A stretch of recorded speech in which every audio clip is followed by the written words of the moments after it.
29 ऋषि ऋषिमुख पर्वत पर पहुँचे। वहाँ उनकी हनुमान जी से भेंट हुई। किससे भेंट हुई? हनुमान जी से। और हनुमान के माध्यम से सुग्रीव के साथ मित्रता हो गई। किसके साथ मित्रता हो गई?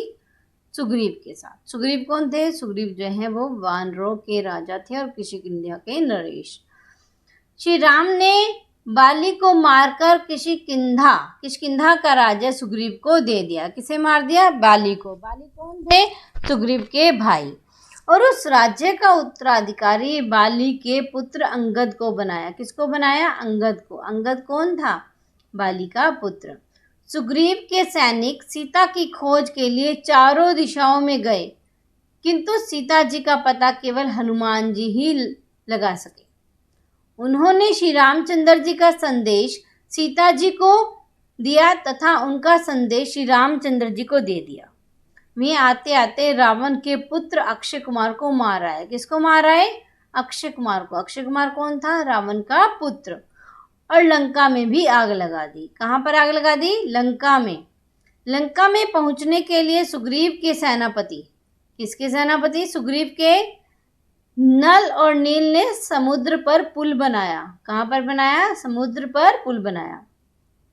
एक बार अंगद को भेज रावण को चेतावनी दे दी गई कि या तो वह सीता जी को लौटा दे, अन्यथा परिणाम भुगतने को तैयार हो जाए। कि या तो जो है रावण सीता को लौटा दे, अन्यथा जो है परिणाम भुगतने के लिए तैयार हो जाए।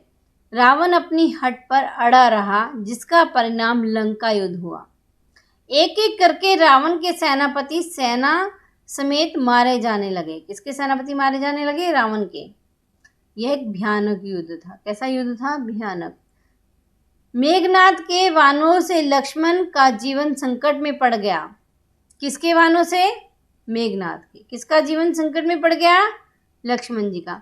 उसकी मूर्छा हनुमान द्वारा लाए गए संजीवनी बूटी से दूर हुई। संजीवनी बूटी कौन लेकर आए? हनुमान जी। कुंभकर्ण तथा मेघनाद के बाद रावण भी युद्ध में मारा गया। मेघनाद कौन था?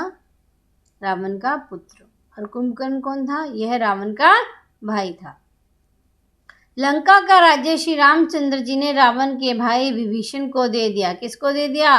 विभीषण को, जो रावण की दुर्नीति तथा अपमान से दुखी होकर युद्ध से पहले ही श्री रामचंद्र जी की शरण में आ गया था। लंका विजय के पश्चात वनवास की अवधि पूरी हो जाने पर श्री रामचंद्र जी सीता और लक्ष्मण समेत अयोध्या को लौटे। हनुमान जी ने उनके आने की सूचना भरत को दी, जो नंदीग्राम में तपस्वियों जैसा जीवन बिता रहे थे। अयोध्या में श्री रामचंद्र जी का स्वागत और राज्याभिषेक हुआ। श्री रामचंद्र जी का राज्य आदर्श राज्य माना जाता है। श्री रामचंद्र जी का चरित्र आदर्श पुत्र, आदर्श पति, आदर्श भाई, आदर्श मित्र और आदर्श राजा का होता है। आदर्श का अर्थ होता है कि जो बहुत अच्छा होता है।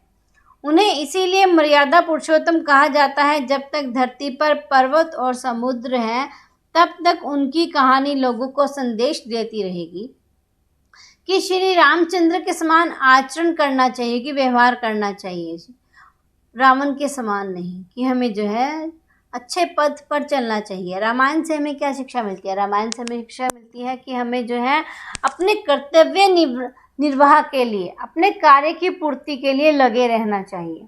हमें श्री रामचंद्र जी के समान जो है अपने पिता की आज्ञा का पालन करना चाहिए, अपने छोटे भाई से प्रेम करना चाहिए।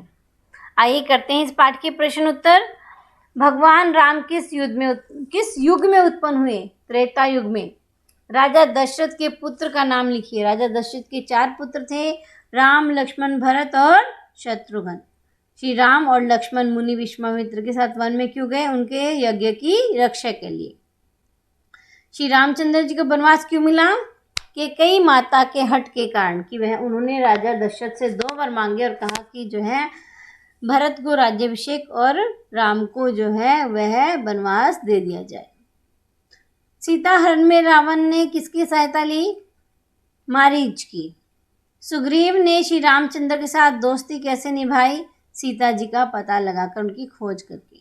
सीता जी की खोज किसने की? हनुमान जी ने। लक्ष्मण को किसके वाण से मूर्छा आई? मेघनाथ के वाण से। श्री रामचंद्र जी के जीवन से हमें क्या शिक्षा मिलती है? कि हमें जो है आदर्श जीवन जीना चाहिए। सुंदर स्वभाव ही वास्तविक सौंदर्य है, जिसका शरीर की बनावट, गठन या बाहरी सुंदरता से कोई संबंध नहीं है। कि जो हमारा मन है वह पवित्र होना चाहिए, उसमें सद्गुण होने चाहिए, हमारा आचरण उच्च होना चाहिए, हमें अपने जीवन से नीच विचारों को जो है निकाल देना चाहिए और श्री रामचंद्र जी की तरह पवित्र और अच्छा जीवन व्यतीत करना चाहिए। धन्यवाद। इस पाठ के प्रश्न उत्तर आपने अपनी उत्तर पुस्तिका में लिखेंगे और लिखावट पर ध्यान देंगे, सुंदर लिखावट में कार्य करेंगे। धन्यवाद।